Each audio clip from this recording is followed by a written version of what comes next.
and welcome to Final Show Films at Midsummer Night's Dream. We're not live yet? We are having technical difficulties. Thanks, Austin. The camera has frozen. That kind of diffuses the tension a bit.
Hello, and welcome to Final Show Films, A Midsummer Night's Dream.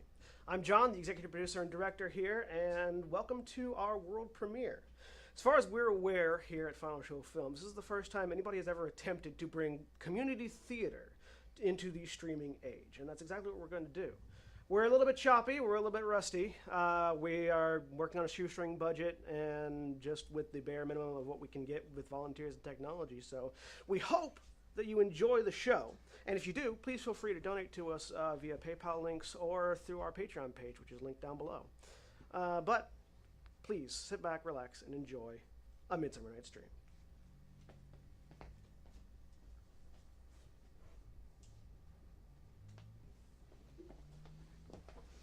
Now, fair Hippolyta, our nuptial hour draws on apace.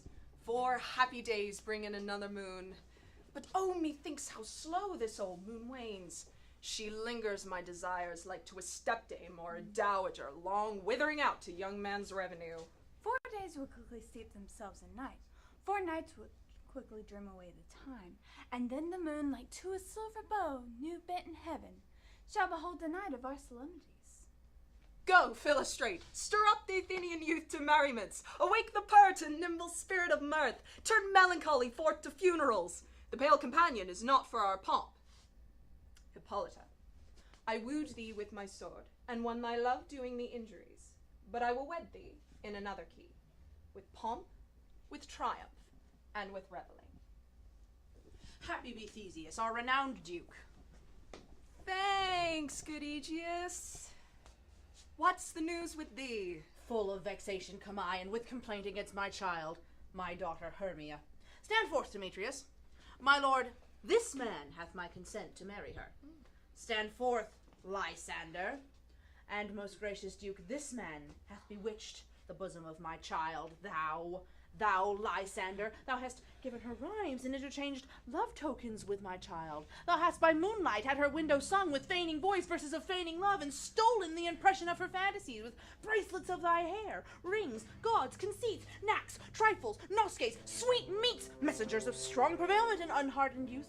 With cunning hast thou filched my daughter's heart, and turned her obedience, which is due to me, to a stubborn harshness. And be it so, your grace, she will not this day before your grace consent to marry with Demetrius. I beg the ancient privilege of Athens, as she is mine to do with, as I will, which shall be either to this man, or to her death. Immediately provided in that case.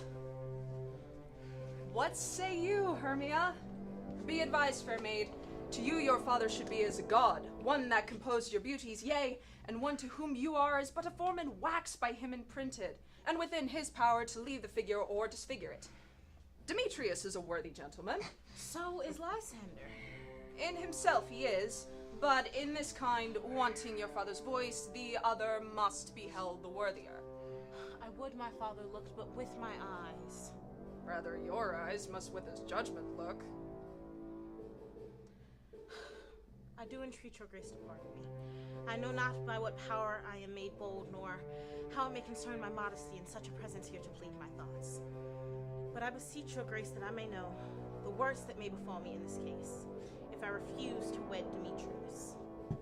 Either to die the death, or to abjure forever the society of men. Therefore, fair Hermia, question your desires. Know of your youth, examine well your blood. Whether, if you yield not to your father's choice, you can endure the livery of a nun. For I to be in that shady cloister muled, to live a barren sister all your life, chanting fate hymns to the cold, fruitless moon. Thrice blessed that their masters sow their blood to undergo such a maiden pilgrimage, but earthlier happy is the rose distilled than that which, withering on the virgin thorn, grows, lives, and dies in single blessedness. So will I grow, so live, so die, my lord. Ere I will yield my virgin patent up unto his lordship, whose unwished yoke my soul consents not to give sovereignty. Take time to pause, and by the next new moon, the sealing day betwixt my love and me for everlasting bond of fellowship, either on that day prepare to die for disobedience to your father's will, or else to wed Demetrius, as you would, or on Diana's altar to protest for our eye austerity and single life. Relent, sweet Hermia. Lysander, give over thy crazed title to my certain right. You have her father's love, Demetrius. Let me have Hermia's. Do you marry him? Scornful Lysander, true, he hath my love, and what is mine my love shall render him, and she is mine, and all my right of her I do estate unto Demetrius. I am, my lord, as well derived as he, as well possessed. My love is more than his. My fortunes in every way as fairly ranked, if not with vantage, as Demetrius. And what is more than all these boasts can be, I am beloved of the beauteous Hermia. So, why should I not then prosecute my rights? Now Demetrius, and I'll avouch this to his head, made love to Nadar's daughter Helena, and won her soul, and now she just devoutly dotes in idolatry upon this spotted and constant man. I must confess that I have heard so much, and with Demetrius thought to have spoke thereof. But being overfull of self-affairs, my mind did lose it. But Demetrius, come, and come, Egeus, you shall go with me. I have some private schooling for you both. For you, fair Hermia, look to arm yourself to fit your fancies to your father's will, or else the law of Athens yields you up, which by no means we may extenuate, to death or to a vow of single life. Come, my Hippolyta. What cheer, my love? Demetrius and Egeus, go along. I must employ you in some business against our nuptial, and confer with you of something nearly that concerns yourselves. With duty and desire we follow.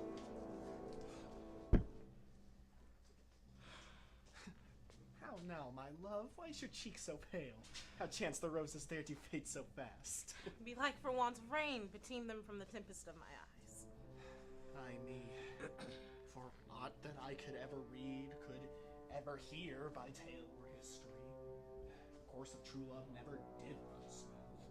So whether it was by difference in blood, Oh, cross too high to be enthralled too low. or it was misgrafted in respect of years, Oh, spite too old to be engaged too young. or else it stood upon the choice of friends. Oh, hell, to choose love by another's eyes. Or if there were sympathy on the choice, war, death, and sickness laid siege to it, making it momentaneous as sound, as swift as a shadow, short as any dream, brief as the lightning in the collied night that in a flash unfolds both heaven and earth.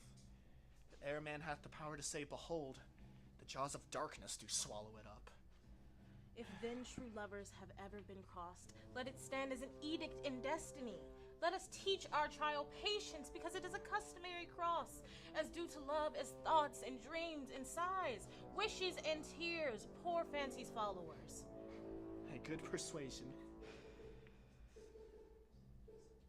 Therefore, hear me, Hermia. I have a widow aunt, a dowager of great revenue, and she hath no child. From Athens is her home remote 7 leagues, and she respects me as her only son. It's there, gentle Hermia, may I marry thee, and to that place the sharp Athenian law cannot pursue us. If thou lovest me, steal forth thy father's house tomorrow night into the woods a league without the town, where I did meet thee once with Helena to do observance of the morn of May. There I will wait for thee. My good Lysander, I swear to thee by Cupid's strongest bow, by his best arrow with the golden head, by the simplicity of Venus's doves, and by that fire which burned the Carthage queen, when that false Trojan under sail was seen, by all the promises that ever men have broke, and number more than ever women spoke. In that place thou hast appointed me, tomorrow truly will I meet with thee. Keep promise, love. Look, here comes Helena. Godspeed, fair Helena. Whither away? Call you me fair? Oh, that fair again unsay. Demetrius loves your fair, oh happy fair. Your eyes are lodestars, and your tongue sweet air more tunable than lark to shepherd's ear when wheat is green, when hawthorn buds appear. Sickness is catching. Oh, were favor so yours, would I catch fair Hermia ere I go. My ear should catch your voice, my eye your eye. My tongue should catch your tongue's sweet melody. Were the world mine, and Demetrius being baited, the rest I'd give to be to you translated. Teach me how you look, with what art you sway the motion of Demetrius's heart. I frown upon him, yet he loves me still. Your frowns could teach my smiles such skill. I give him curses, yet he gives me love. Oh, that my prayers could such affection move. The more I hate, the more he follows me. The more I love, the more he hateth me. His folly, Helena, is no fault of mine. None but your beauty, but that fault were mine. Take comfort. He no more shall see my face. Lysander and myself will fly this place. Before the time I did Lysander see, seemed Athens as a paradise to me. Oh, then what graces in my love do dwell, that he hath turned a heaven into a hell. Helena, to you our minds we will unfold. Tomorrow night, when Phoebe doth behold her silvery visage in the watery glass, decking with liquid pearl the bladed grass, a time which lovers' flights doth still conceal, through Athens' gates have we devised to steal. And in the woods, where often you and I, upon faint primrose branches, were wont to lie, emptying our bosom of their counsel sweet. There my Lysander and myself shall meet, and from Athens turn away our eyes to seek new friends and stranger companies. Farewell, sweet playfellow. Pray thou for us, and good luck grant thee thy Demetrius. Keep word, Lysander. We must starve our sight from lovers' food tomorrow deep midnight. I will, my Hermia. Helena, adieu. As you on him, Demetrius dote on you. How happy Summerour other son can be. Through Athens, I am thought as fair as she, but what of that? Demetrius thinks not so. He will not know what all, but he do know. And as he errs, doting on Hermia's eyne, so I, admiring of his qualities, things base and vile, holding no quantity, love can transpose to form and dignity. And love looks not with the eyes, but with the mind, and therefore is winged Cupid painted blind. Nor hath love's mind any judgment taste, wings no eyes, figure unheedy haste. Therefore is love said to be a child, because in choice he is so oft beguiled, as waggish boys in game themselves forswear, so the boy love is perjured everywhere. For ere Demetrius looked on Hermia's eyne, he hailed down oaths that he was only mine, and when this hail some heat from Hermia felt, so he dissolved, and showers of oaths did melt.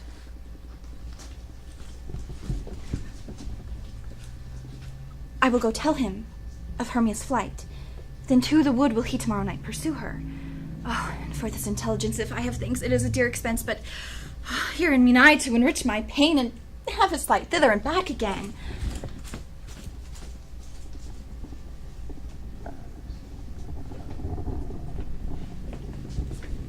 Is everyone here? You're best to call them man by man, generally, according to the script. Here is a scroll with every man's name in all of Athens who has thought fit to play in our interlude before the Duke on his wedding day at night.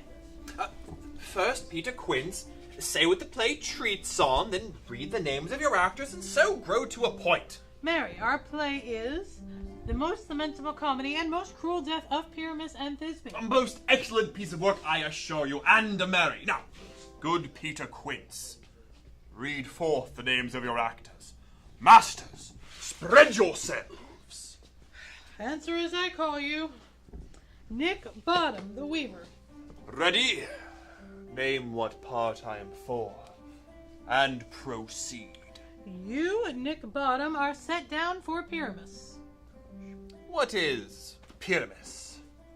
A lover or a tyrant? A lover who kills himself most gallant for love. That will ask some tears in the true performing of it. If I accept that the audience look to their eyes, I will move storms. To the rest, yet my chief humor is for a tyrant. I could play Eccles rarely, or a part to tear a cat in, to make all split up. The raging rocks and shivering shocks shall break the locks of prison gates, and Phoebus' car shall shine from far, and make and mar the foolish fates. Whew, that was lofty. But this is Hercules' vein, a tyrant's vein. A lover's more condoling. Francis Flute, the bellows mender. Here, Peter Quince.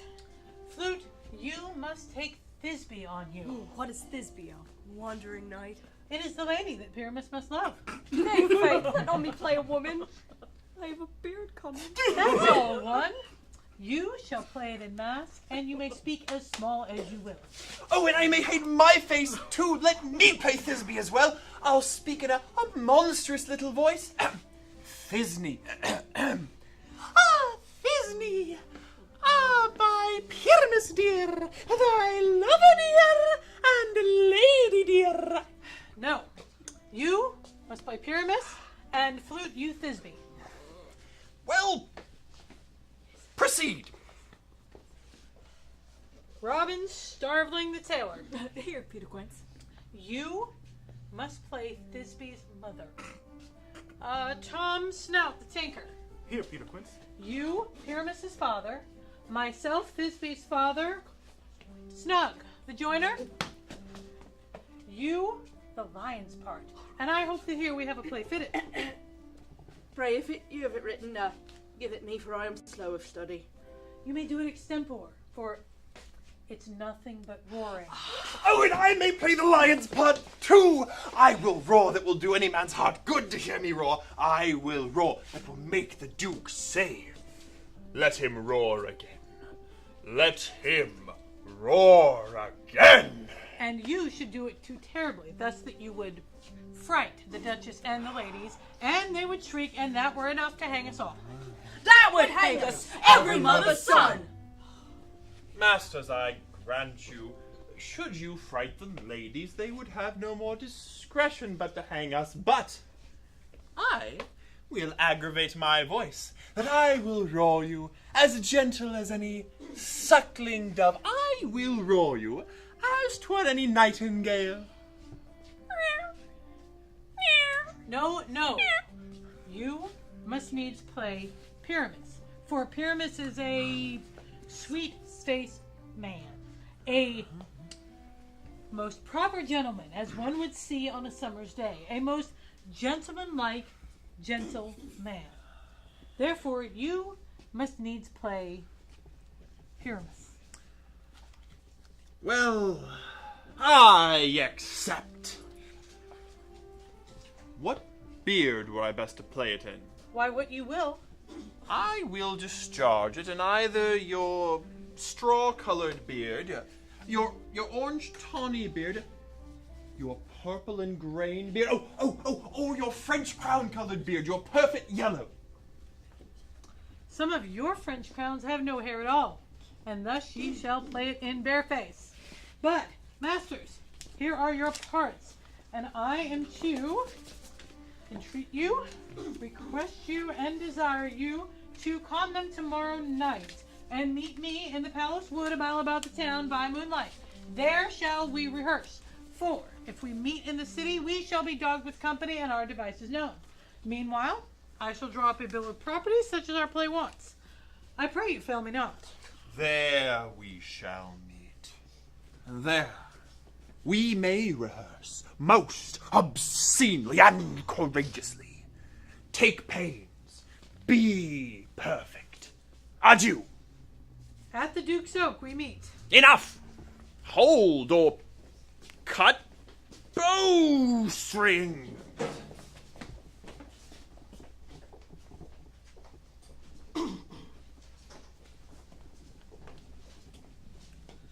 How now, spirit? Whither wander you? Over hill, over dale, through a bush, through a briar, over park, over pale, through a flood, through a fire.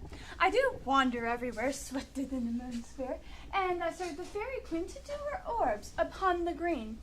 The cowslips tall her pensioners be in their gold coats. Spots you see, those be rubies, fairy favors. In those freckles live their savors. I must go seek some dewdrops here, and hang a pearl in every cowslip's ear. Farewell, thou mob of spirits, I'll be gone. Our queen and all her elves come here anon. The king keeps his revels here tonight. Be sure to keep the queen from coming within his sight. For Oberon is passing fell in wrath that she, as her attendant, hath a lovely boy stolen from an Indian king. She never had so sweet a changeling, and jealous Oberon would have the child, make him knight of his train, to trace the forests wild. But she perforce withholds the loved boy, crowns him with flowers, and makes him all her joy. And now they never meet in grove or green, under fountain clear or spangled starlight sheen, but they do swear that their elves, for fear, creep into acorn cups and hide them there. Either I mistake your shape in making quite, or else you are that shrewd and knavish sprite called Robin Goodfellow. Are not you he that frights maidens in villagery, skim milk and sometimes labor in the quern, and bootless make the breathless housewife churn, and sometimes to make the drink to bear no barm, this lead night wanderers laughing at their harm? Those that hobgob and call you and sweet Puck, you do their work and they shall have good luck. Are not you he? Thou speakest aright. I am that merry wanderer of the night. I jest to Oberon and make him smile when I a fat and bean-fed horse beguile, neighing in likeness of a filly foal. Sometimes lurk I in a gossip's bowl, in very likeness of a roasted crab. Then, when she drinks, against her lip I bob, and on her withered dewlap pour the ale, the wisest aunt telling the saddest tale. Sometime, for 3-foot stool mistaketh me, then slip I from her bum, down topple she, and Taylor cries and falls into a cough, and the whole choir hold their hips and laugh and wax, and in their mirth and knees and swear. A merrier hour was never wasted there. But room fairy, here comes Oberon. And here my mistress. Oh, that he were gone. Ill met by moonlight, proud Titania. What, jealous Oberon? Fairy, skip hence. I have forsworn his bed and company. Tarry, rash wanton. Am not I thy lord? Then I must be thy lady. Why art thou here, come from the farthest steep of India? But forsooth, that bouncing Amazon, your buckskin mistress and your warrior love, to Theseus must be wedded. And have you come to give their bed joy and prosperity? How canst thou thus for shame, Titania? Glance at my credit with Hippolyta, knowing I know thy love to Theseus. Didst thou not lead him through the glimmering night from Paragona, whom he ravisheth, and make him with fair Eagles break his faith, with Ariadne and Antiopa? These are the forgeries of jealousy, and never since the middle summer spring met we in hill, in dale, forest or mead, by paved fountain or by rushy brook, or on the beached margent of the seas, to dance our ringlets to the whistling wind. But with thy brawls thou hast disturbed our sport, and therefore the winds, piping to us in vain, have sucked up from the sea contagious fogs, which falling on the land hath caused the pelting rivers to grow so proud they've overborne their continents. And therefore the moon, the governess of floods, grown pale in her anger, has washed the air so that rheumatic diseases do abound. And through all this distemperature we see the seasons alter. The spring, the summer, the chiding autumn, the angry winter, do change their wonted liveries, and so the mazed world by their increase knows not which is which. This same progeny of evil comes from our debate, our dissension. We are their parents and original. Do you amend it then? It lies in you. Why should Titania cross her Oberon? I do but beg a little changeling boy to be my henchman. Set your heart at rest. The fairyland buys not the child of me. His mother was a votress of my order, and often in the spiced Indian air by night she gossiped by my side, and sat with me on Neptune's yellow sands. But she, being mortal, of that boy did die, and for her sake do I rear up her boy, and for her sake I will not part with him. How long within this wood intend you stay? Perhaps till after Theseus's wedding day. If you will patiently dance in our rounds and see our moonlight revels, go with us. Give me that boy, and I will go with thee. Not for thy fairy kingdom. Fairies away. We chide downright if I longer stay. Well, go thy way. Thou shalt not from this kingdom till I torment thee for this injury. My gentle Puck, come hither. Thou rememberest since once I sat upon a promontory, and heard a mermaid on a dolphin's back uttering such dulcet and harmonious breath that the rude sea grew civil at our song, and certain stars shot madly from their stars to hear the she-maid's music. I remember. That very time I saw, but thou couldst not. Flying between the cold moon and the earth, Cupid, alarmed. A certain aim he took at a fair vestal throned by the west, and loosed his love shaft smartly from his bow, as it should pierce 100,000 hearts. But I might see young Cupid's fiery shaft quenched in the chaste beams of the watery moon, and the imperial votress passed it on in maiden meditation fancy-free. Yet, marked I where the bolt of Cupid fell. It fell upon a little western flower, before milk white, now purple with love's wound, and maidens call it love in idleness. Fetch me this flower, the herb I showed thee once. The juice of it on sleeping eyelids laid will make or man or woman madly dote upon the next live creature that it sees. Fetch me this herb, and be thou here again ere the Leviathan can swim a league. I'll put a girdle around the earth in 40 minutes. Having once this juice, I'll watch Titania when she is asleep, and drop the liquor of it in her eyes. The next thing then she waking looks upon, be it on lion, bear, or wolf, or bull, on a meddling monkey, or on busy ape, she shall pursue it with the soul of love. And ere I take this charm from off my sight, as I can take it with another herb, I'll make her render up her page to me. But who comes here? I am invisible, and I will overhear their conference. I love thee not, therefore pursue me not. Where is Lysander? Where is Hermia? The one I'll slay, the other slayeth me. Thou toldest me they were stolen into this wood, and here I am, and woed within this wood, because I cannot meet my Hermia. Hence, get thee gone, follow me no more. Oh, you draw me, you hard-hearted adamant, but yet you draw not iron, for my heart is as true as steel. Leave you your power to draw, and I shall have no power to follow you. Tint not too much the hatred of my heart. I am sick when I look on thee. Oh, and I'm sick when I look and not on thee. I am your spaniel, and Demetrius, the more you beat me, I will fall on you. Use me, but as you use your spaniel. Spurn me, strike me, neglect me, lose me, only give me leave, unworthy as I am to follow you. What worser place can I beg in your love, and yet a place of high regard with me, than to be used as you use your dog? Do I entice you? Do I speak you fair, or do I not in the plainest truth tell you I do not, nor I cannot love you? You do impeach your modesty too much, to give yourself over to one that loves you not, to trust the opportunity of the night, the ill counsel of a desert place, with the rich worth of your virginity? Your virtue is my privilege. Therefore it is not night when I do see your face. Therefore I think I am not in the night. Nor doth this wood lack worlds of company, for you in my regard are all the world. Then how can it be said I am alone when all the world is here to look on me? I will run away and hide me in the brakes and leave thee to the mercy of wild beasts. The wildest hath not such a heart as you. Run when you will, the story shall be changed. Apollo flies and Daphne holds the chase. The dove pursues the griffin. The mild hind makes speed to catch the tiger. Bootless speed when cowardice pursues and valor flies. I'll not stay thy questions. Let me go. Nor if thou dost follow me, do not trust, but I will do thee mischief in the wood. Oh, I, in the temple, in the town, the field, you do me mischief. Fie, Demetrius, your wrongs do set a scandal on my sex. We cannot fight for love as men may do. We should be wooed, and we're not made to woo.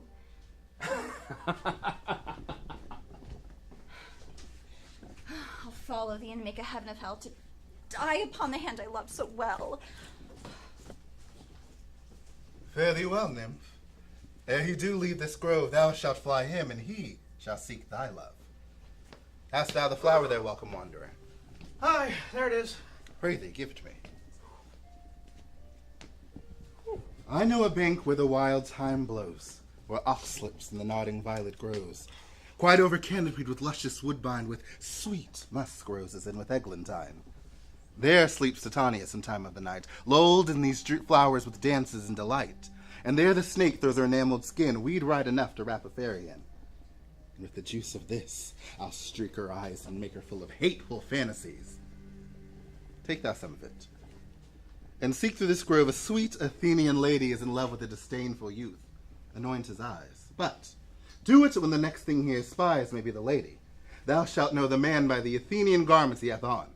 Affect it with some care, that he may prove more fond on her than she upon her love. And look thou meet me ere the first cock crow. For not, my lord, your servant shall do so.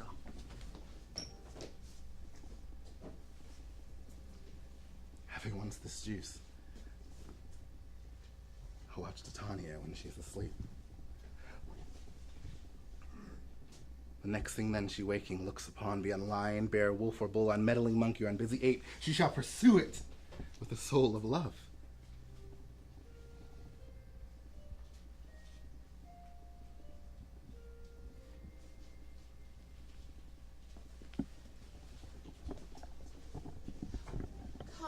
A rundown of fairy song, and for the third part of a minute hints.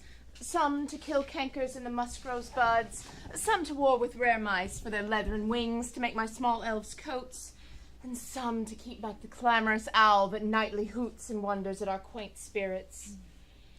Oh, sing me now to sleep, and then to your offices and let me rest.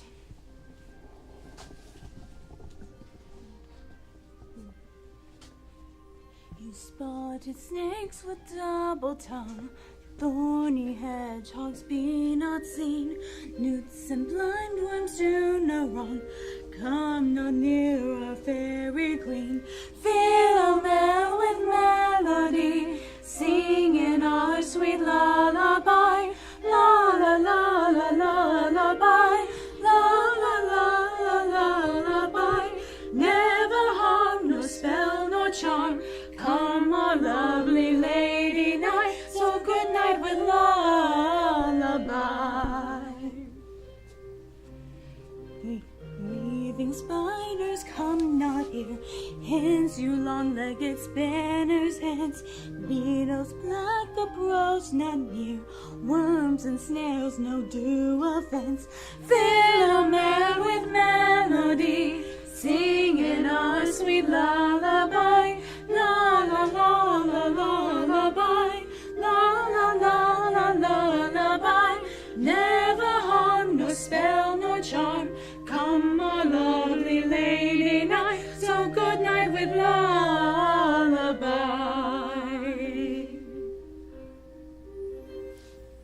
Hence, away, all is well.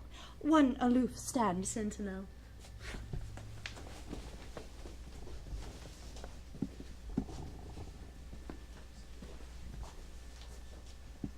What thou seest when thou dost wake, do it for thy true love take, love and languish for his sake. What thou seest when in thy eye when thou next awake, be it ounce or cat or bear, pard or boar with bristled hair, in thine eye that shall appear when thou wakest, it is thy dear. Wake when some vile thing is near.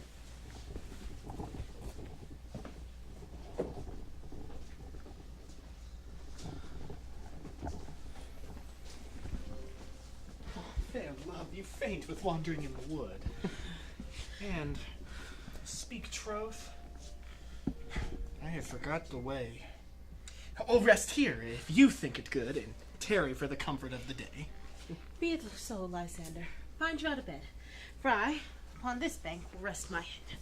One turf shall serve as bed for us both.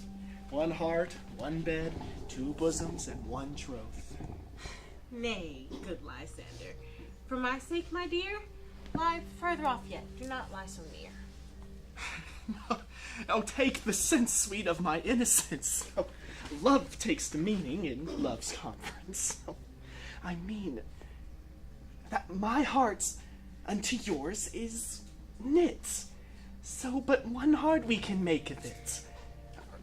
Two bosoms, interchained with an oath, so two bosoms and a single troth.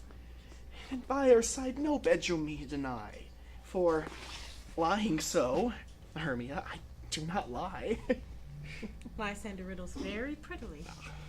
Now, much to strew my manners and my pride, if Hermia meant to say that Lysander lied. But, gentle friend, for love and courtesy lie further off in human modesty. Such separation becomes a virtuous bachelor and a maid. So far be distant, and good night, sweet friend. Thy love ne'er alter till thy sweet life end. Amen. Amen to that fair prayer, say I. And end life when I end loyalty. Here is my bed. Sleep, give thee all his rest. With half that wish, the wisher's eyes be pressed.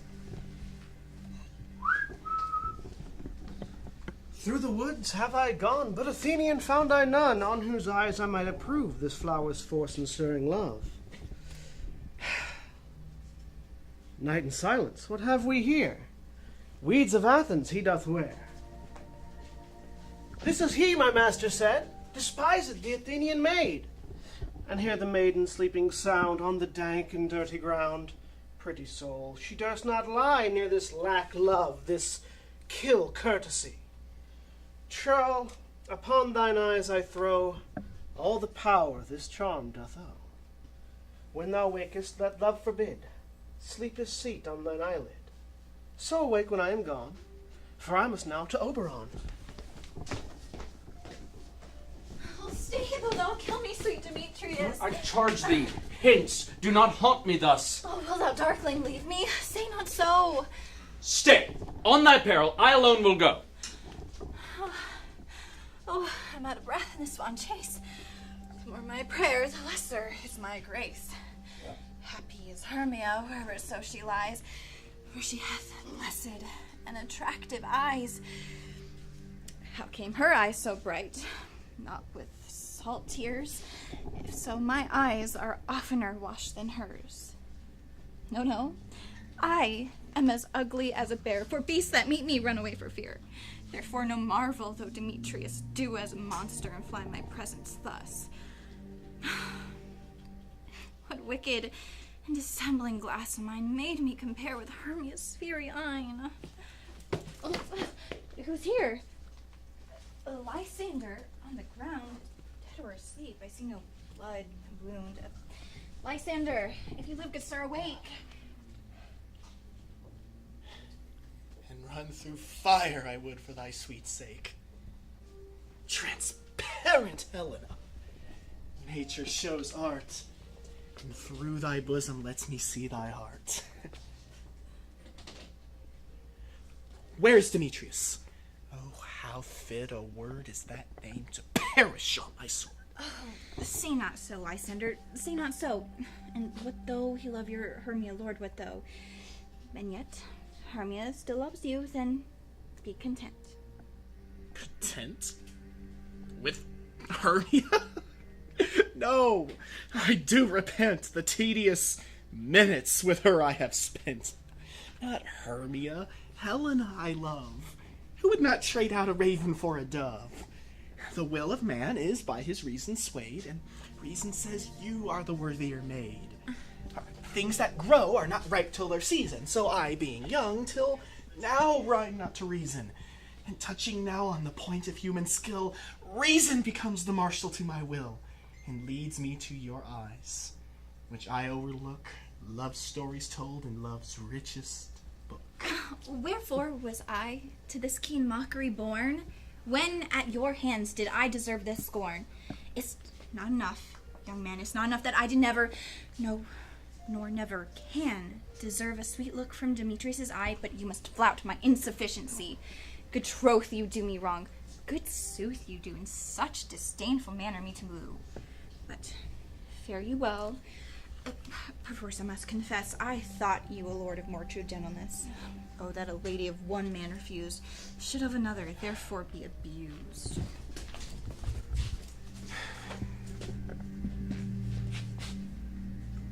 She sees not Hermia. Oh, Hermia, sleep thou there, and never mayest thou come Lysander near. For, as a surfeit of the sweetest things, the deepest loathing to the stomach brings. Or, as the heresies that men do leave are hated most by those they did deceive. So, my surfeit and my heresy of all be hated, but most of me.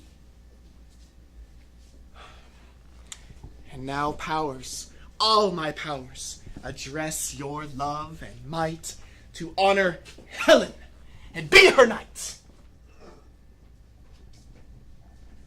Help me, Lysander, help me!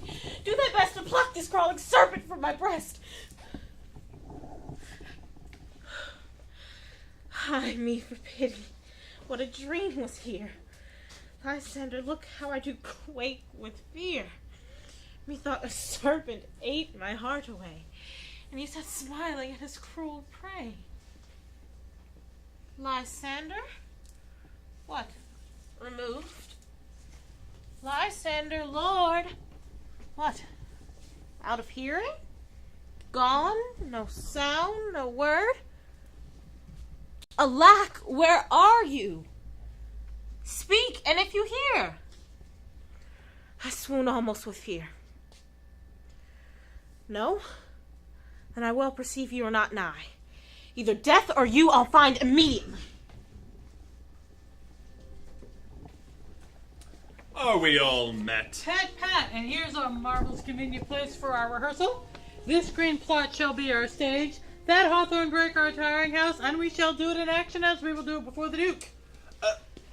Peter Quince. What sayest thou, bully bottom? There are some things in this comedy of Pyramus and Thisbe that will never please. First, Pyramus must draw forth a sword and kill himself, which the ladies cannot abide. How answer you that? A perilous fear.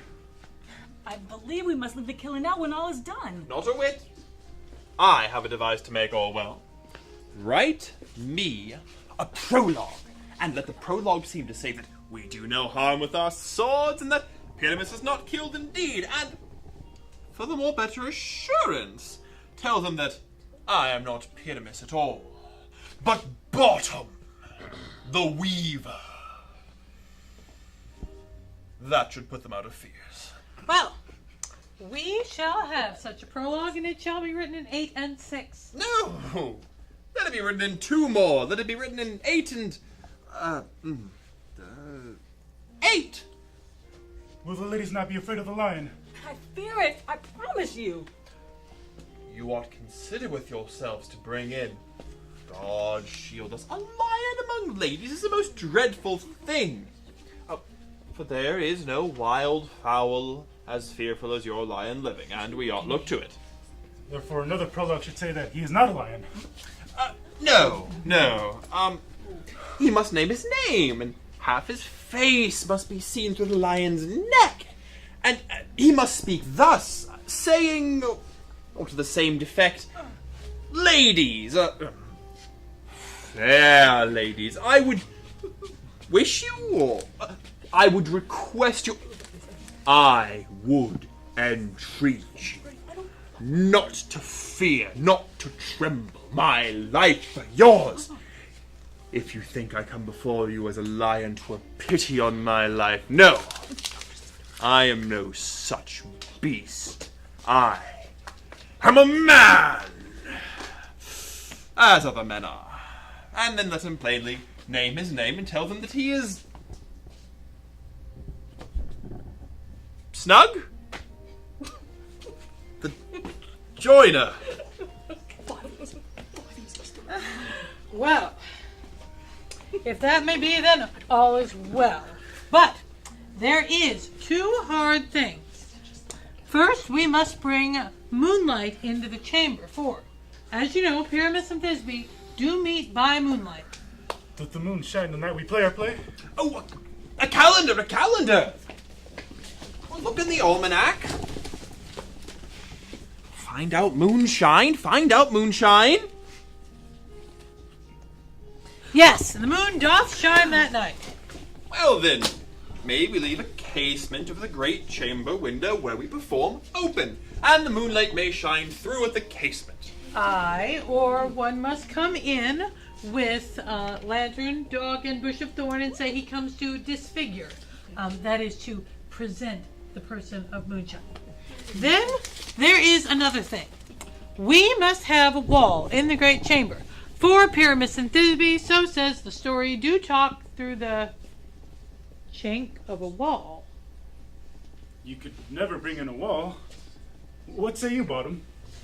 Well, some man or other must present wall, and let him have some rough cast or some loam or some plaster about him to signify wall. Oh, and he can hold his fingers thus, and through this crack shall Pyramus and Thisbe whisper. If that may be, then all is well. Come, sit down, every mother's son, and rehearse your parts. Pyramus, you will begin when you have spoken your speech. Enter into that break, and so everyone according to his cue. What hempen homespuns have we swaggering here, so near the cradle of the fairy queen? What? A play tour? I'll be an auditor, an actor too, perhaps, if I see cause.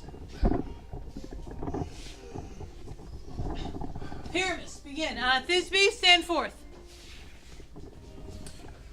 The flowers of odious savors. Odors. O-doors. Odors, savor sweet, so hath thy breath, my dearest Thisbe dear. But hark, a voice! Stay thou but here a while, and by I will to thee appear. A stranger Pyramus that I played here. Must I speak now? Mary, that you must, for, you see, he has gone to see a noise he has heard, and is to come again.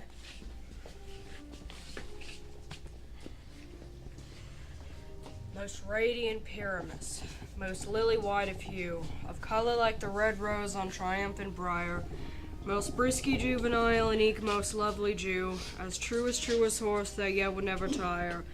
I'll meet thee, Pyramus, at Ninny's tomb. Ninus to man. Why, you don't speak that yet.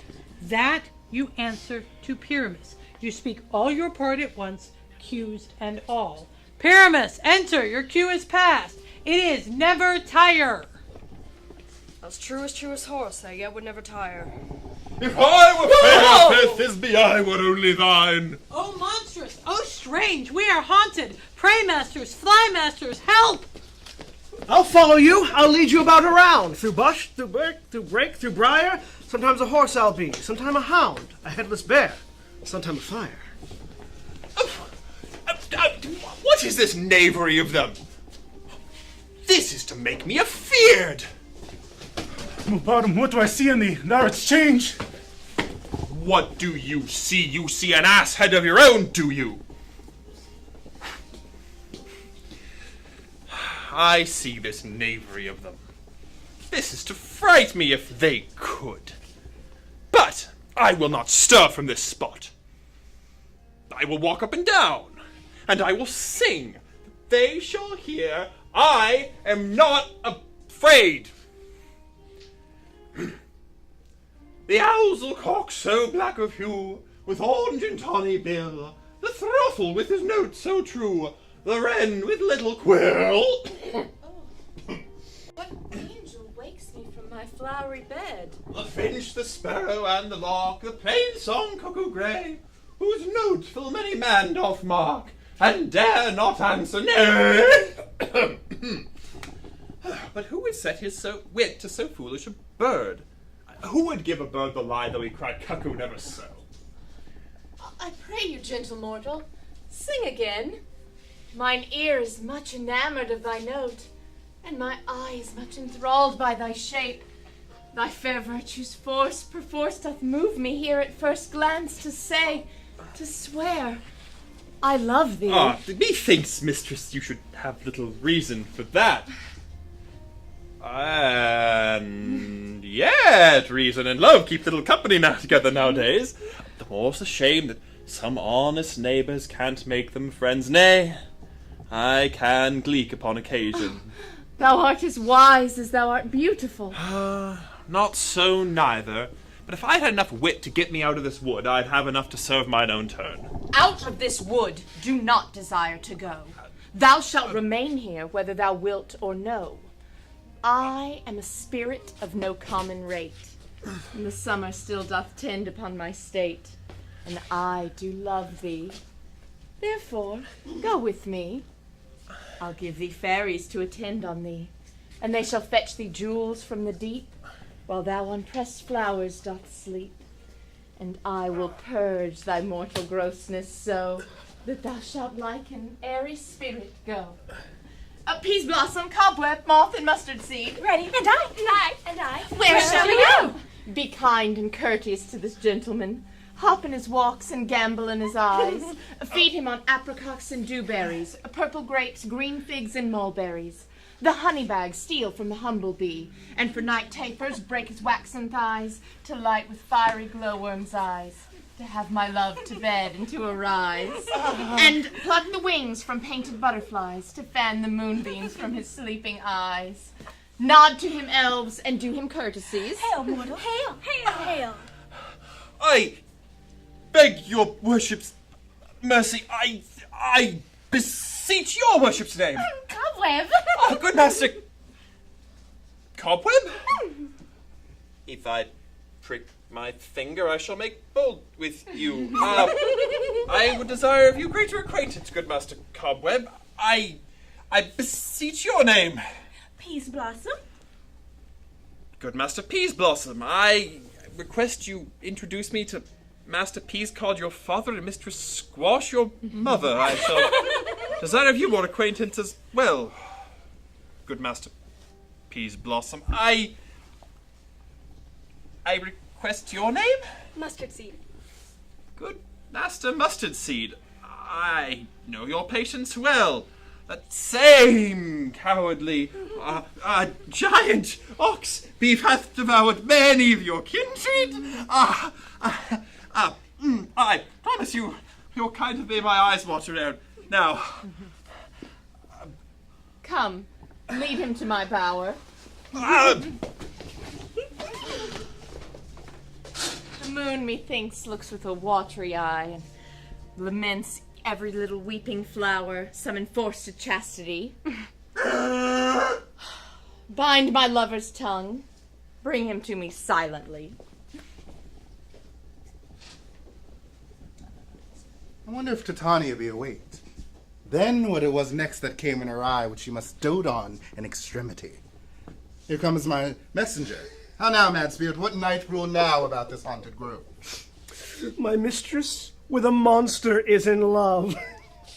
Near to her close and consecrated bower, while she was in her dull and sleeping hour, a crew of patches, rude mechanicals, who work for bread upon Athenian stalls, were gathered together to rehearse a play, intended for great Theseus' nuptial day. The shallowest thick skin of that barren sort who Pyramus presented in their sport, forsook his scene and entered into a break. When I him at this advantage take, an ass's knoll I fixed upon his head. Anon his Thisbe must be answered, and forth him it comes. And when they see him as geese the creeping fowler eye, or russipated chuffs many in sort, all rising and cawing at the gun's report, that sever themselves and madly sweep the sky, so too away at his sight did his fellows fly. And here at our step, o'er and o'er one falls, he murder cries and help from Athens calls. Their sense thus weak made their fears thus strong, that senseless things began to do them wrong. Briars and thorns at their apparel snatch, some hats, some coats, from yielders all things catch. I led them on in this distracted fear, and left sweet Pyramus translated there. When so it came to pass, Titania waked, and straightway loved an ass. This falls out better than I could devise. But hast thou yet latched the Athenian's eyes with the love juice as I did bid thee do? I took him sleeping, that is done too, and the Athenian woman next to him, so that when he awakes, of course, she must be eyed. Stand close, this is the same Athenian. This is the woman, but not this the man. Why do you rebuke him that loves you so? Lay bitter breath on your bitter foe. Now I but chide, but I should use thee worse. For thou, I fear, hast given me cause to curse. If thou hast slain Lysander in his sleep, being o'er shoes in blood, plunge in the deep and kill me too. The sun was not so true unto the day as he to me. Would he have stolen away from sleeping Hermia? I'll believe as soon as this whole earth may be bored, and may the moon through the center creep and so displease her brother's noontide with the Antipodes. It cannot be but thou hast murdered him. So shall murderer look, so dead, so grim. Aye, so should the murdered look, and so should I, pierced through the heart with your stern cruelty. But you, the murderer, look as bright and clear as yonder Venus in her glimmering sphere. What's this to my Lysander? Where is he? Ah, good Demetrius, will thou give him me? I'd rather give his carcass to my hounds. Out dog, out cur, thou drivest me past the bounds of maiden's patience. Hast thou slain him then? Henceforth be never numbered among men. Oh, once tell true, even for my sake. Dost thou have looked upon him being awake? And hast thou killed him sleeping? Oh, brave touch, could not a worm and adder do so much? An adder did it for with doubler tongue than You mine. spend your passion on a misprized mood. I am not guilty of Lysander's blood, nor is he dead for aught I know. I pray thee then tell me he is well. And, if I could, what should I get therefore? A privilege never to see me more. And from thy hated presence part I so, whether he be dead or no. There's no following her in this fierce Spain. Here, therefore, for a while I will remain. For sorrow's heaviness does heavier grow. For debt that doth bankrupt sleep doth sorrow owe.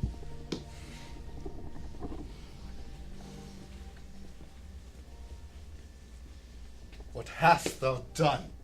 Thou hast mistaken quite, and laid the love juice on some true love's sight. Of thy misprision must perforce ensue some true love turned, and not a false turned true. Then fate o'errules that one man holding troth, a million fail, confounding oath on oath. About the wood go swifter than the wind, and Helena of Athens look thou find. All fancy sick she is, and full of cheer, with sighs of love that cost the fresh blood dear. By some illusion see thou bring her here. I'll charm his eyes again she do appear. I go, look how I go, swifter than an arrow from a Tartar's bow. Flower of this purple dye, hits with Cupid's archery. Sink an apple of his eye. When his love he doth espy, let her shine as gloriously as the Venus of the sky. When thou wakest, if she be by, beg of her for remedy. Captain of our fairy band, Helena is here at hand, and the youth mistook by me, pleading for a lover's fee. Shall we that fun pageant see? Lord, what fools these mortals be. Stand aside. The noise they make will cause Demetrius to awake. Then we'll two at once we one, and that must needs be sport alone. And these things do best please me that befall preposterously. Why should you think that I should woo in scorn? Scorn and derision never come with tears. Look, when I vow I weep, and vows so born in their nativity, all truth appears. How can these things in me seem scorn to you, bearing the badge of faith to prove them true? You do advance your cunning more and more. When truth kills truth, oh, devilishly free these vows are Hermia's. Do you give her o'er? We oath with oath, and you will nothing wait. Your vows to her and me, put into scales, will even weigh, and both as light as tails. I had no judgment when to her I swore. Nor none in my mind, now you give her o'er.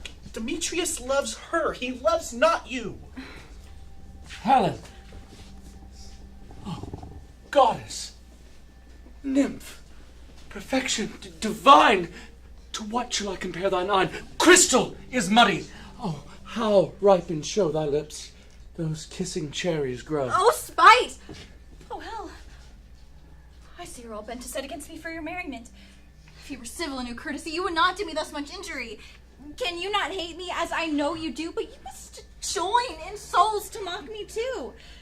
If you were men, as men you are in show, you would not use a gentle lady so to vow and swear and super praise my parts when I know you both hate me with your hearts. You both are rivals and love Hermia, and are both rivals to mock Helena. A trim exploit, a manly enterprise, to conjure tears up in a poor maid's eyes with your derision. None of noble sort would so offend a virgin and extort a poor soul's patience. Will make you sport. You are unkind, Demetrius. Be not so. For you love Hermia. This you know, I know. And now, with all goodwill and all my heart, in Hermia's love, I yield you up my part. And yours of Helena to me bequeath, whom I love and will to my death.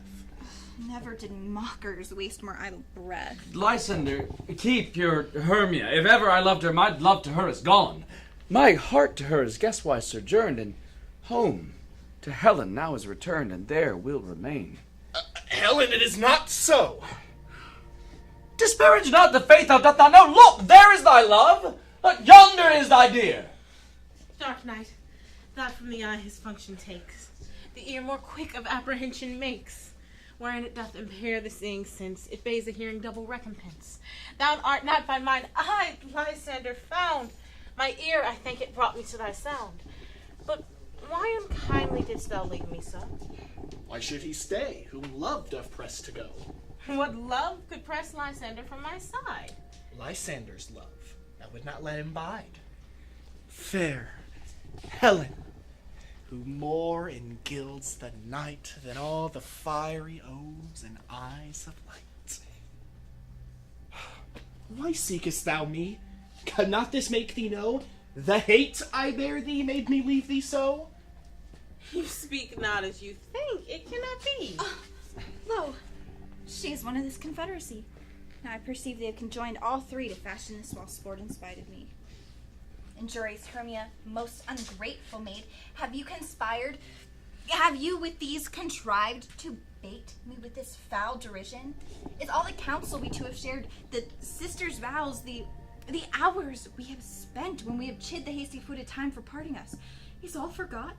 All school days, friendship, and childhood innocence? And will you rent our ancient love asunder to join with men in mocking your poor friend? It is not friendly. 'Tis not maidenly. Our sex as well as I may chide you for it, but I alone do feel the injury. I am amazed at your words. I scorn you not. It seems that you scorn me. Have you not set Lysander as in scorn to follow me and praise my eyes and face, and made your other love, Demetrius, who but now did spurn me with his foot, to call me goddess, nymph, divine and rare, precious, celestial? Wherefore he speaks this to her he hates, and wherefore doth Lysander deny your love so rich within his soul, and tender me, forsooth, affection, but by your setting on, by your consent. What though I be not so in grace as you, so hung upon with love, so fortunate, but miserable most, to love unloved. This you should pity rather than despise. I understand not what you mean by this. I do. Persever, counterfeit, sad looks, make mouths at me when I turn my back, wink each at other, hold the sweet jest up. This sport, well carried, shall be chronicled. If you had any pity, grace, or manners, you would not make me such an argument. But fare you well. 'Tis partly my own fault, which either death or absence soon shall remedy. No, stay, gentle Helen, hear my excuse. My love, my life, my soul, fair Helen. Oh, excellent. Sweet, do not scorn her so. If she cannot entreat, I can compel. Thou canst compel no more than she entreat. Thy words have no more strength than her weak prayers. Helena, I love thee. By my life I do. I swear that which I will lose for thee, to prove him false that says I love thee not. I swear I love thee more than he can do. If thou say so, withdraw and prove it too. Quick, come. Lysander, where to tinsel this? Away! No, he'll pretend to break 3, and then follow after, but come not. You are a tame man. Go. Hang off, thou cats, thou burr! Vile thing! Let loose! Or I will shake thee from me like a serpent! Why are you grown so rude? What change is this sweet love? Thy love? Thy love? Out! Out! Out, loathed medicine! Out, hated potion! Hence! Do you not jest? Yes, Sooth, and so do you. Demetrius, I will keep my word with thee. I'd rather have your bond. I see you're held by a weak bond, but I'll not trust your word. What? Should I hurt her, strike her, kill her dead? Although I hate her, I'll not harm her so. What, can you do me greater harm than hate? Hate me? Wherefore? Am not I Hermia? Are not you Lysander? I am as fair now as I was erewhile. Since night you loved me, since night you left me. Why then you left me, oh the gods forbid, in earnest shall I say. I, by my life, and never did desire to see thee more. Therefore, be out of hope, of question, of doubt. Be certain, nothing truer, 'tis no jest, I hate thee, and love Helen. You juggler! You canker blossom! You thief of love! Have you come by night and stolen my love's heart from him? Fine and faith. Have you no modesty, no maiden shame, no touch of bashfulness? What will you tear impatient answers from my gentle tongue? Fie, you counterfeit, you puppet, you. Puppet? Aye, that way goes the game.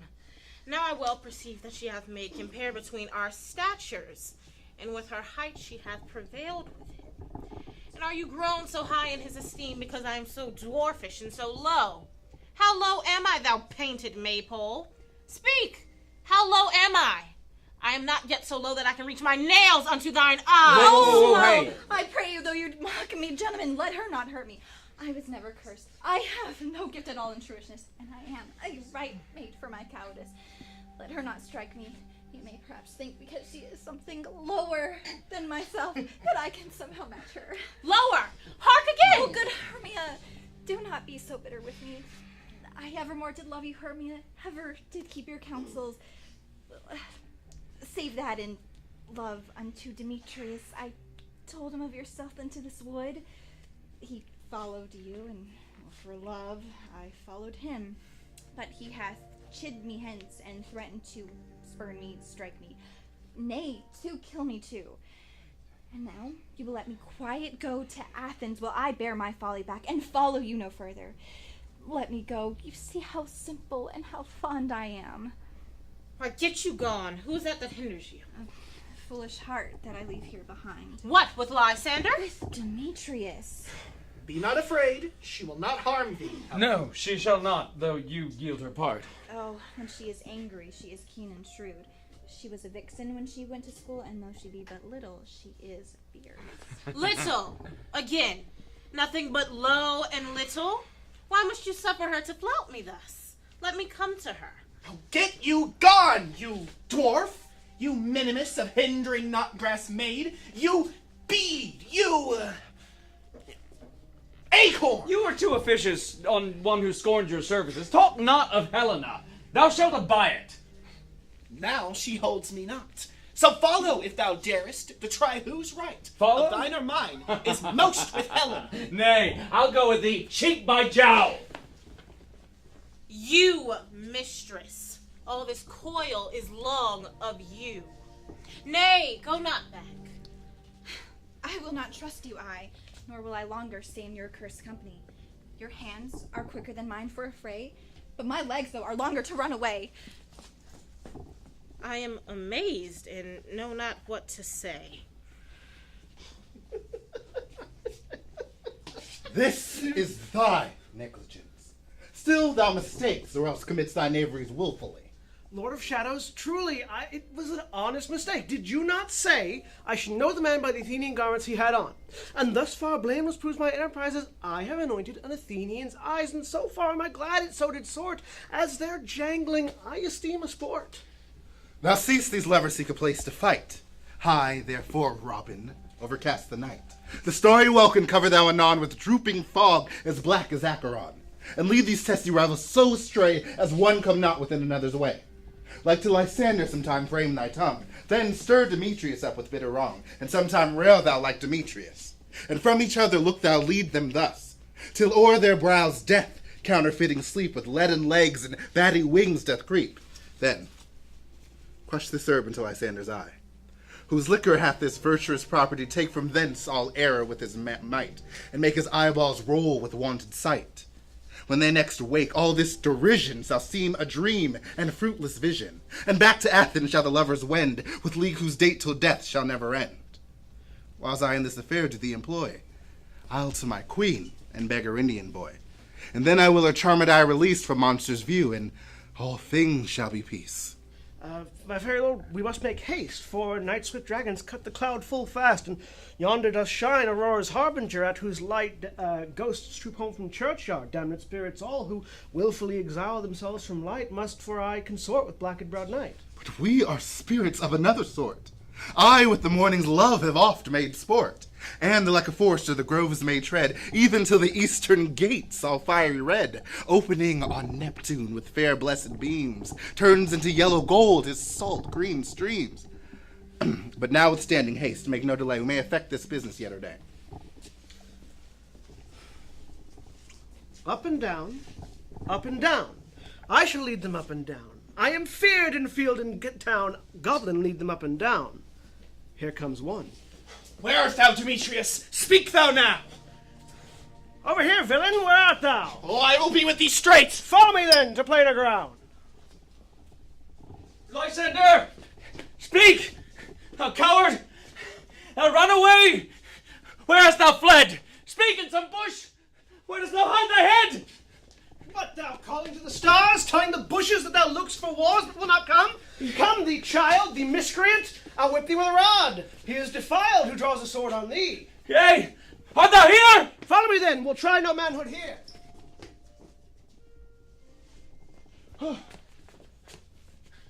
He goes before me, and still dares me on. I come where he calls, then he is gone. The villain is much lighter-heeled than I followed fast. The faster he did fly. Oh, and find me now in some dark and uneven way. And here will rest me. Come, thou gentle day, for if but once thou show me thy grey light, I'll find Demetrius and avenge this spite. Ho, ho, ho, coward, comest thou not? Thou shalt abide, for well I wot thou runs ahead of me, shifting every place, but will not stand and look me in the face. Where art thou now? Come hither, I am here. Nay, thou mockest me. Thou wilt buy it dear if ever I thy face by daylight see. Go thy way, for now faintness constraineth me to measure out my length upon this cold bed. Come daylight, look to be visited!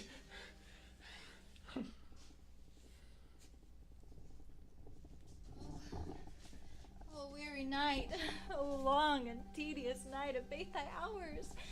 Oh, shine comforts from the east, that I may back to Athens by daylight from these my poor company to test.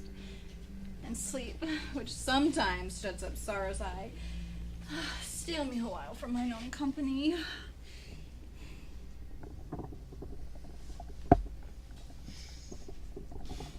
Come but three, get one more. Two of both kind makes up four. Ah, here she comes, cursed and sad. Cupid is a knavish lad, thus to make poor females mad. Never so weary, never so in woe, bedabbled with the dew and torn with briars. I can no further crawl, no further go. My legs can keep no pace with my desires. Here will I rest me till break of day. Heaven shield Lysander if they mean a fray. Sleep sound on the ground. I'll apply to your eye gentle love a remedy. When thou wakest, take true delight in the sight of thy former lady's eye. And the country proverb shown that every man shall have his own. Jack shall have Jill, naught shall go ill. The man shall have his mare again, and all will be well.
Come, sit thee down upon this flowery bed, while I thy amiable cheeks do coy.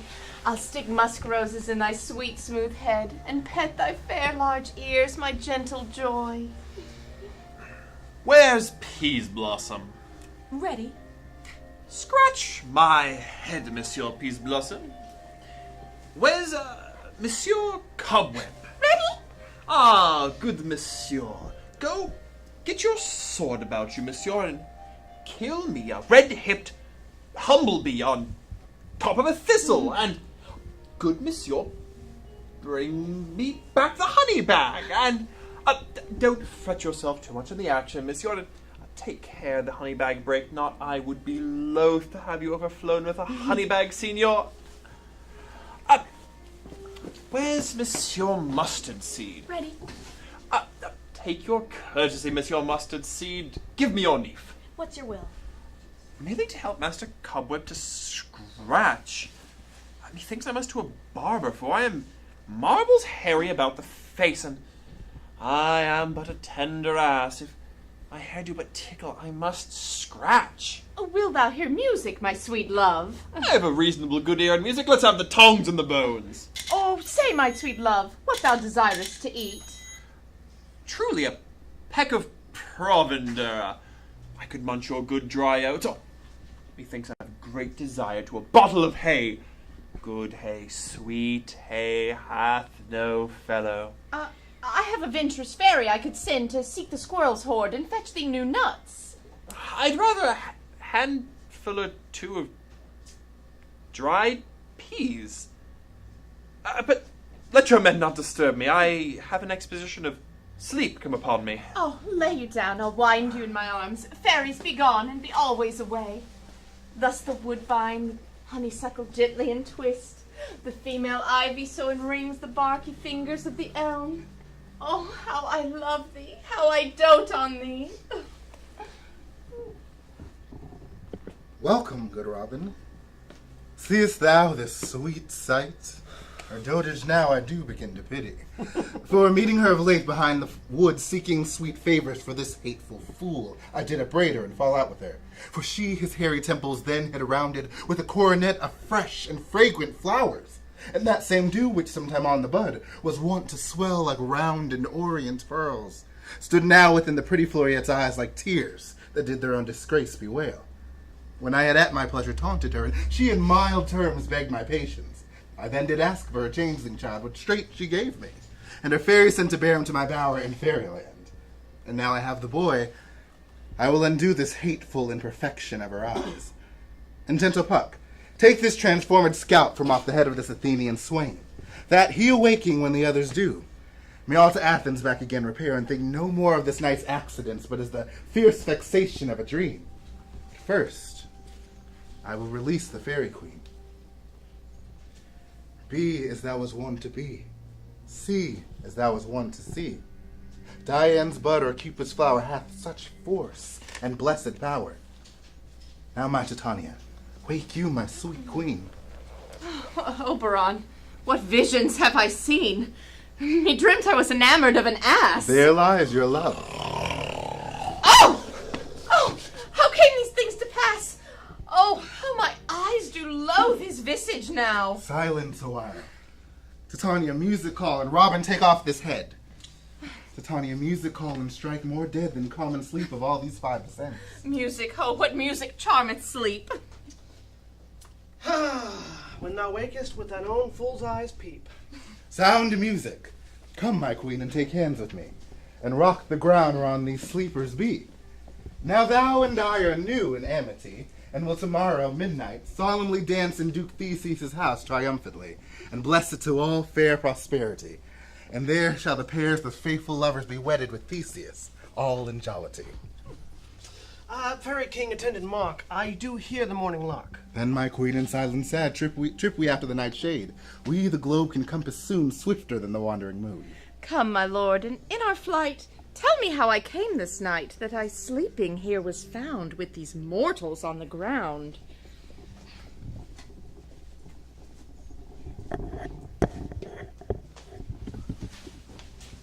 Go! one of you, find out the forester. For now our observation is performed, and since we have the wayward of the day, my love shall hear the music of my hounds. Uncouple them in the western valley, let them go. Dispatch, I say, and find the forester. We will, fair queen, up to the mountain's top and mark in the musical confusion of hounds and echo in conjunction. I was with Hercules and Cadmus once when in a wood of Crete they bade the bear with hounds of Sparta. Never have I heard such gallant chiding, for besides the groves, the skies, the fountains, every region near seemed all one mutual cry. I never heard so musical a discord, such sweet thunder. My hounds are bred out of the Spartan kind, so slewed, so sanded, and their heads are hung with ears that sweep away the morning dew, crook-kneed and dew-lapped like Thessalian bulls, slow in pursuit, but matched in mouths like bells, each under each. A cry more tunable was never hollowed to, nor cheered with horn, in Crete, Sparta, nor in Thessaly. Judge when you hear, but soft. What nymphs are these? My lord, here my daughter Hermia lies. Here Lysander, here Demetrius, and there Helen, Nadar's daughter. I wonder of them being here together. No doubt they rose up early to observe the rite of May, and hearing of our intent came in grace of our solemnity.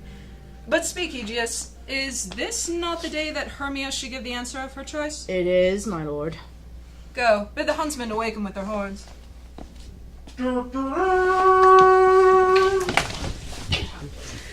Good morrow, friends. St. Valentine is past. Begin these wood birds but to couple now. Pardon, my lord. I pray you all, stand up!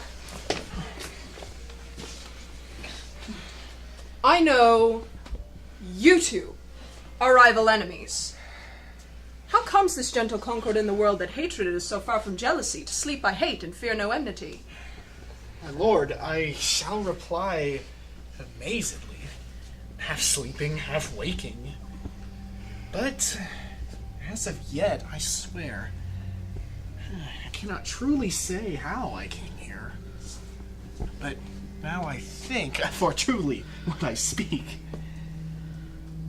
now do I bethink me. It is, I came with a Hermia hither. Our plan was to be gone from Athens, so we might, without the sharp peril of Enough! Athenian Enough, laws. my lord, you have enough. I beg the law upon their heads. They would have stolen away. They would thereby have defeated you and me. You of your wife, me of my consent that she should be your wife. Good my lord.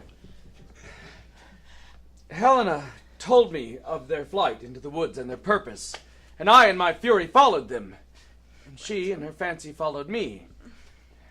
Good my lord, I wot not by what cause, but by some cause it is. My love to Hermia is melted as the snow. The object and pleasure of mine eye is only Helena. As in sickness I did loathe this food, but now, as in health, my natural taste is returned, and I do wish it. I love it, I long for it, and will remain forever true to it. Fair lovers, you are fortunately met. Of this discourse we will hear more anon. My lord, Egeus, I will overbear your will, for in the temple by and by with us these couples shall be eternally knit. And for the morning now is something worn, our purpose hunting shall be set aside. Away with us to Athens, 3 and 3. We'll hold a feast in our great solemnity. Come, Hippolyta. These things seem indistinguishable to me, like faraway mountains turning into clouds. Methinks I see these things with parted eye, when everything seems double. So methinks, and I have found Demetrius like a jewel of mine own, and yet not mine own. Think you that we are awake? It seems that we sleep, we dream. Was not the Duke here? Did he not ask us to follow him? Yea, and my father? And Hippolyta. And he did bid us to follow to the temple. Then we are awake! Let us follow, and on the way we shall recount our dreams.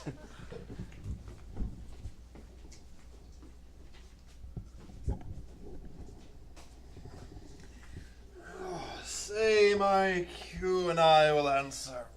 My next is most fair Pyramus. What ho? Peter Quince? Snout the tinker? Flute the bellows mender? Starveling? Stolen hence and left me here to sleep? I've had a dream. I have had a most rare vision. Past the wit of man to say what it was. Methought I was. There's no man can say what methought I was. Methought I was, and methought I had.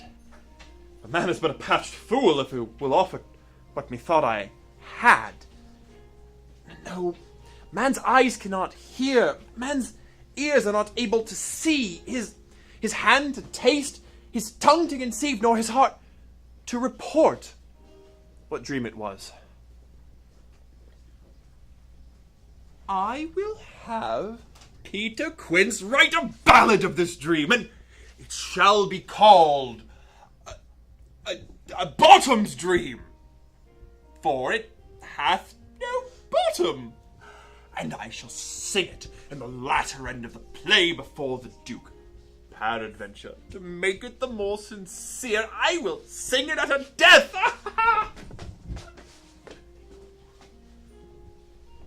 Have you sent round to Bottom's house yet? Has he come home yet? He cannot be heard of out of doubt. He is transported. If he come not, then the play is marred. It goes not forward, doth it? 'Tis not possible. There is not a man in all of Athens able to discharge Pyramus, but he. No, he hath simply the best wit of any handicraftsman in Athens. Yea, and the best man too. He is the very paramour of a sweet voice. You must say paragon. A paramour is, God bless us, a thing of naught. Lads, the Duke has come from the temple, and there's 2 or 3 lords and ladies more merry. If our sport had gone forward, we'd all been made men. Oh, sweet bully bottom. Thus hath he lost 6 a day during his life. He could not have escaped 6 a day. If the Duke had not given him 6 a day during his life, I'll be hanged. He would have deserved it. 6 a day and playing Pyramus or nothing. Where are these lads? Where are these hearts? Oh, Bottom, most courageous day, most happy hour. Gentlemen, I am to discourse wonders, but ask me not what. What if I were to tell you I am not true Athenian? I will tell you everything right as it fell out. Do tell, sweet Bottom. All I can say is the Duke hath dined. Get your apparel together. New laces to your pumps. New strings to your beards. And short and the long of it is our play is preferred. Hey! Let you place Thisbe have clean linens, and let him who plays the lion not pare his nails, for they'll hang out as the lion's claws. And they're sweet actors. Eat no onions or garlic, for we are to utter sweet breath, and I do not doubt but they will say that it is a sweet comedy. Now, away! Go away!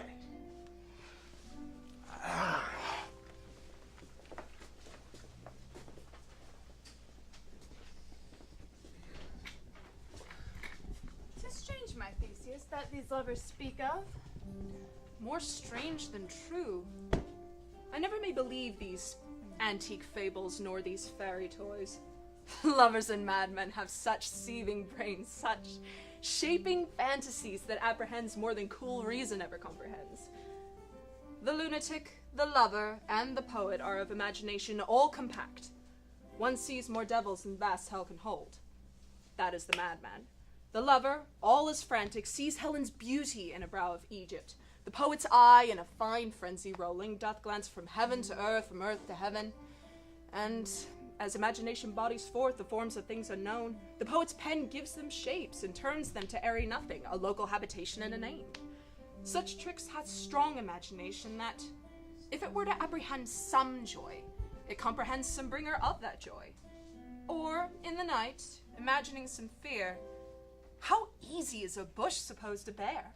But all the story of the night told over, and all their minds transfigured, so together, more witnesseth than fancies images, and grows to something of great constancy, howsoever strange yet admirable. Here come the lovers full of joy and mirth. Joy, gentle friends, joy and fresh days of love accompany your hearts. More than to us awaits in your royal walks, your board, your bed. Come, what masks, what dances shall we have to wear away this long age of 3 hours between our after supper and bedtime? Where is our usual manager of mirth? What revels are in hand? Is there no play to ease the anguish of a torturing hour? Call Philostrate. Here, mighty Theseus. Say, what abridgment have you this evening? What masks, what music? How shall we beguile the lazy time, if not with some delight? I have here a brief how many sports are... Right. Pick up what your highness would see first. The battle with the centaurs, to be sung by an Athenian eunuch to the harp. We'll have none of that. That I have told my love and my glory of my kinsman Hercules. The riot of the tipsy bacchanals, tearing a Thracian singer in their rage. That is an old device, and it was played when I from Thebes came last a conqueror. The thrice 3 muses, mourning for the death of learning, late deceased in beggary. That is some satire, keen and critical, not sorting with a nuptial ceremony. A tedious brief scene of young Pyramus and his love Thisbe, very tragical mirth.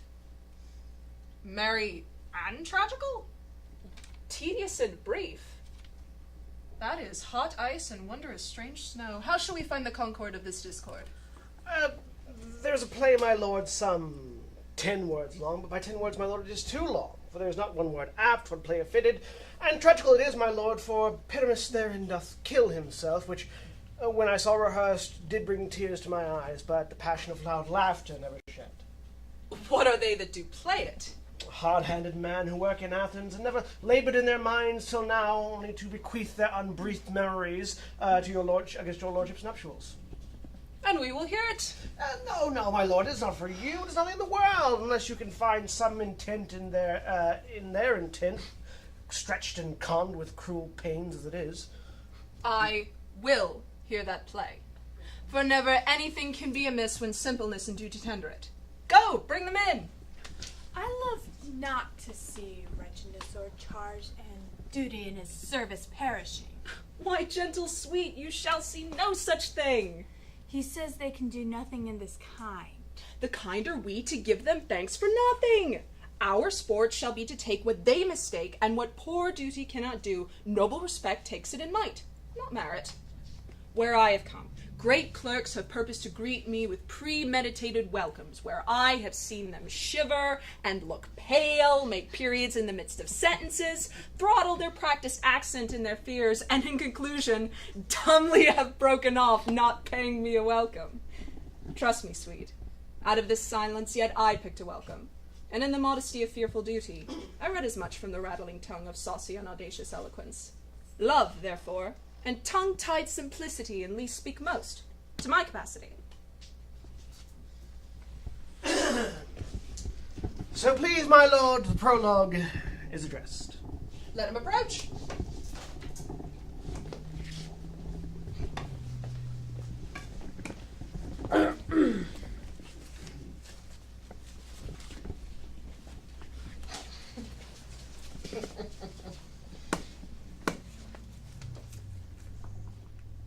If we offend, it is with our good will.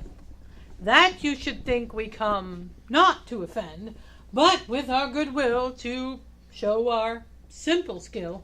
That is the true beginning of our end. Consider, then, we come but in despite. We do not come as minding to content you. Our intent is all for your delight. We are not here that you should repent you. The actors are at hand, and by their show you shall know all that you are like to know. This fellow doth not stand upon points. He hath read his prologue like a rough colt. He knows not the stop. A good moral, my lord. It is not enough to speak, but to speak true. Indeed, he hath read his prologue like a child on a recorder. A sound, but not in government. His speech was like a tangled chain, nothing impaired, but all disordered. Who's next?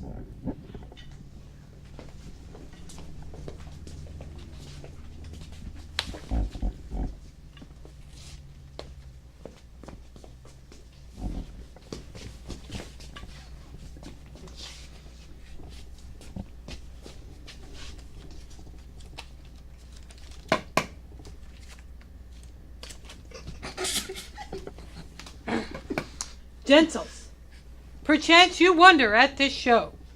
Yet wonder on, till truth makes all things plain. This man is Pyramus, that you should know. This beauteous lady, Thisbe, is certain. This man with lime and rough calf doth presenteth wall. That vile wall which did our lovers sunder, and through walls chink. Poor souls, they are content to whisper, at the which let no man wonder. This man with lion, no dog, lantern and bush of thorn doth presenteth moonshine.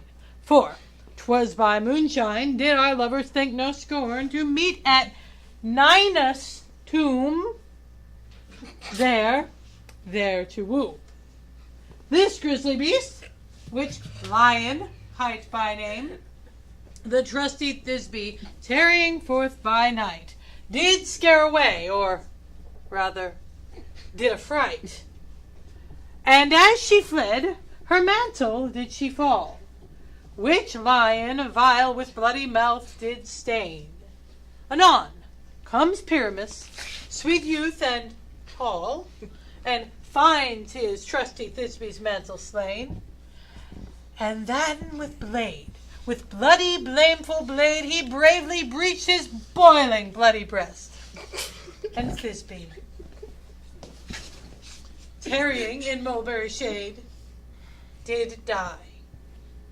For all the rest, let lion, wall, moonshine, and lovers twain at large discourse, while here they do remain. I wonder if the lion be to speak. No wonder, my lord, one lion may when many asses do.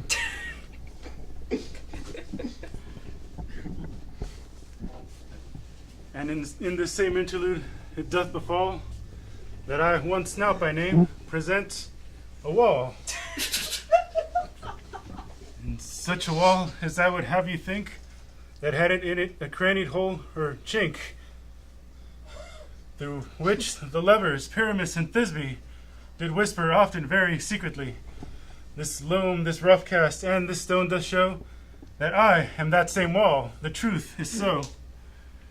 And this cranny, right and sinister, through which the fearful lovers are to whisper. Would you desire lime and hair to speak better? That is the wittiest partition that e'er I heard discourse, my lord. Oh, Pyramus draws near the wall. Silence! Oh, grim-looked night! Oh, night with hue so black! Oh, night whichever art, when day is not! Oh, night! Oh, night! Alack! Alack! Alack! And thou, O wall, O sweet and lovely wall, thou standst between her father's ground and mine. And thou, O wall, O sweet and lovely wall, show me thy chink to blink through with mine eye. Thanks, courteous wall. Jove shield thee well for this. Oh, but what see I? No Thisbe do I see. O wicked wall through whom I see no bliss, cursed be thy stones for thus deceiving me. The wall methinks being sensible should curse again. No, in fact he should not. Deceiving me is Thisbe's cue. She is to enter now. You'll see it fall pat as I told you. Look! Here she comes.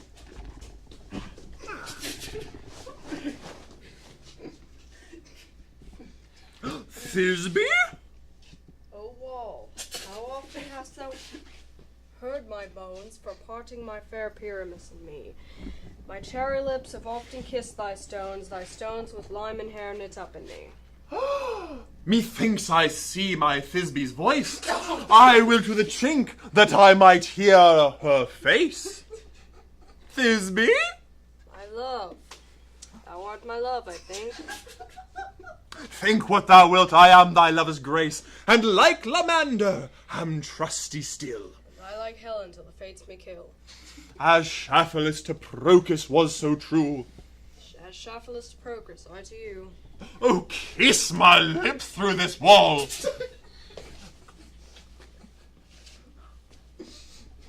I kiss the wall's hole, not your lips at all. Wilt thou meet me at Ninny's tomb? I'd like to hide death. I come without delay. And thus have I, Wall, my part discharged so, and being done, Wall await doth go. Now is the wall down between the two neighbors. There's no remedy, my lord, when walls are so willing to hear without warning. This is the silliest stuff that ever I heard. The best in this kind are but shadows, and the worst are no worse if imagination amend them. Must be your imagination then, and not theirs. If we imagine no worse of them than they of themselves, they may pass for excellent men. Here come two noble beasts in, a man and a lion.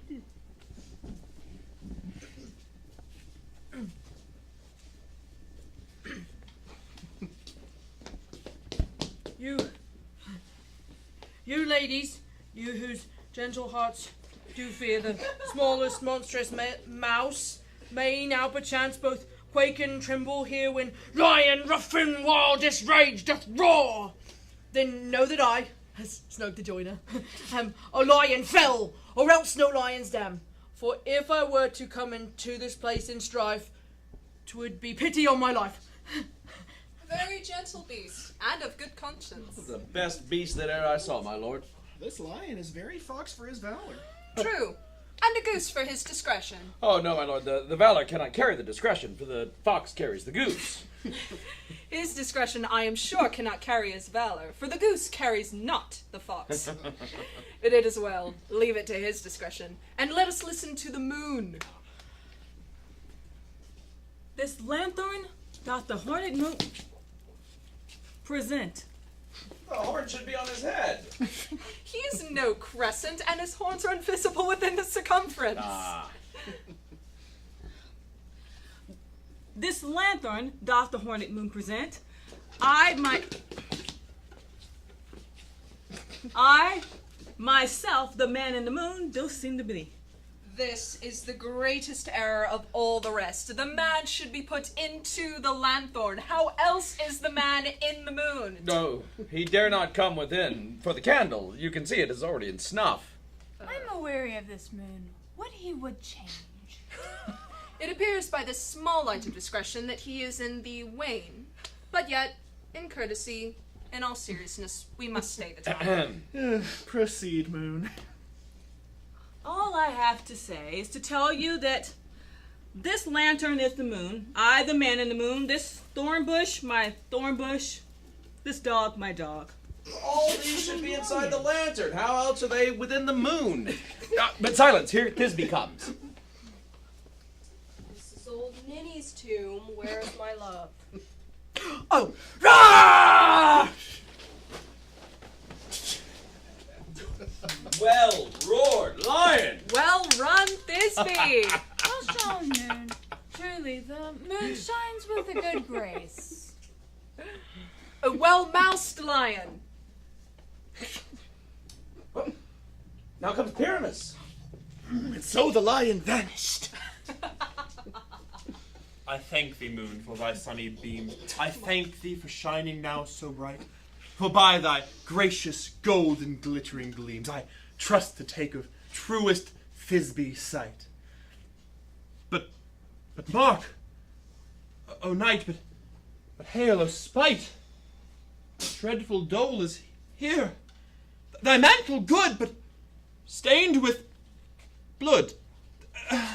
Oh, fates, come, fury, fellow, fates, come, cut thread and thrum, crush, quail, conclude and quell. This passion and the death of a dear friend would go near to make a man look sad. It's true in my heart, but I pity the man. Oh, wherefore, nature, didst thou lions frame? For lion vile hath here deflowered my dear. Who is? No, it was the fairest dame that ever loved, that ever liked, that ever looked with cheer. Out tears, confound, out sword and wound, sword.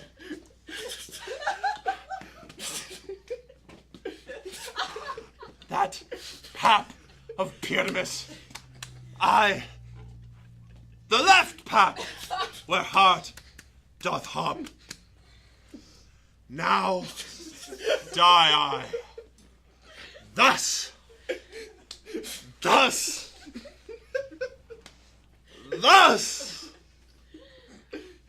Now I am dead. Now I am fled. My soul is in the sky. Tongue, lose thy light. Moon, take thy flight. Now, die. Die. Die. Die. Die.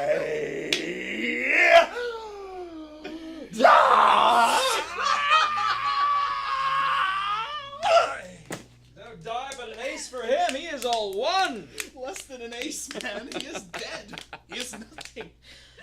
With the help of a surgeon, he might yet recover and yet prove an ass. I'll chance Moonshine is gone before Thisbe comes back and finds her lover. She will find him by starlight. Here she comes, and her passion ends the play. A Mote will change the balance. Which Thisbe, which Pyramus is the better? He for a man, God warrant us. She for a woman, God bless us. Oh, she has spied him already with those sweet eyes. Thus she means videlicet. Asleep, my love? What, dead, my dove? Oh, Pyramus, arise. Speak. Dead. A tomb must cover thy sweet eyes. These lily lips, this cherry nose, these yellow cowslip cheeks are gone. Lovers make moan, his eyes were as green as leeks. O sisters three, come to me with hands as pale as milk. Lay them in gore, since you have shore with shears as thread of silk. Tongue, not a word. Come, trusty sword, come blade my breast imbrue. And farewell, friends, thus this ends. Adieu. Moonshine and Lion are left to bury the dead. Oh, aye, and Wall, too. No, I assure you, that vile wall that separated their families is down. Would it please you to see an epilogue, or to hear a burgomass dance between two of our number? No! Epilogue, I pray you, for your play needs no excuse. Never excuse. For when the players are all dead, there need none be blamed. Marry, if that writ had played Pyramus and hanged himself in Thisbe's garter, it would have been a fine tragedy. And so it is. Truly. And very notably discharged. The iron tongue of midnight hath told 12. Lovers, to bed, 'tis almost fairy time. I fear we shall outsleep the coming morn as much as we have this night overwatched. This palpable gross play hath well beguiled the heavy gate of night. Sweet friends, to bed. A night we hold in this solemnity, and nightly revels and new jollity.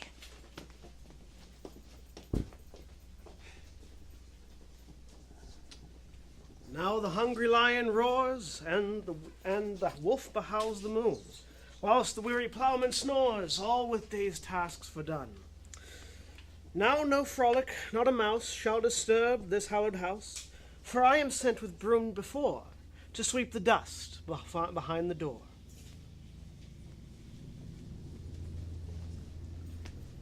Through the house give glimmering light by the dead and drowsy fire. Every elf and fairy sprite hop as light as bed from briar.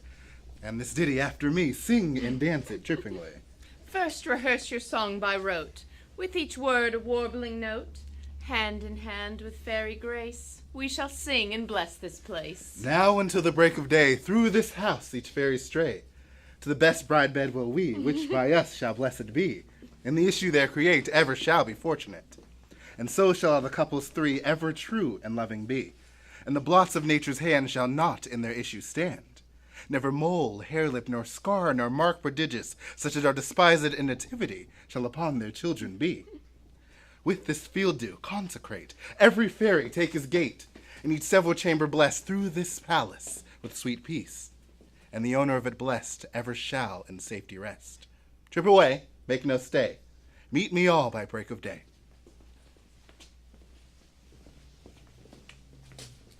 If we shadows have offended, think but this, and all is mended, that you have but slumbered here while these visions did appear.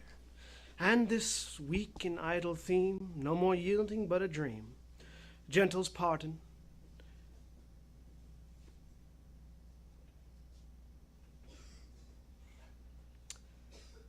Give me your hands if we be friends, and Robin shall restore amends.